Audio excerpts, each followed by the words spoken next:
મિત્રો જામફળનું જે કટિંગ થયું એના બાદ જે કટિંગ એમનું જે ખેતરમાં પડ્યું, હવે એમાંથી જ કમ્પોસ્ટ બને અને ઓર્ગેનિક એમાંથી તત્વો જે છે એ જામફળને મળી રહે એના માટે રોટોવેટર ચલાવી અને જે આ પાંદડા અને એની ડાળીઓ છે એનું રોટોવેટરથી કટિંગ થઈ અને જમીનમાં પડી જશે. ત્યારબાદ એના ઉપર ડીકમ્પોઝરનો સ્પ્રે કરવામાં આવશે, જેથી આ તમામ જે એગ્રીકલ્ચર વેસ્ટ છે એમાંથી કમ્પોસ્ટ પણ મળી રહેશે અને એક પછી જે એમાંથી તત્વો જે જરૂરી મળવા જોઈએ ઓર્ગેનિક કાર્બન વગેરે એનો પણ એમાં વધારો થશે.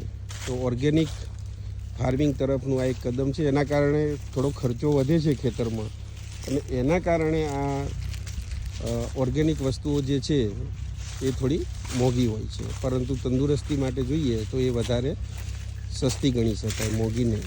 Thank you.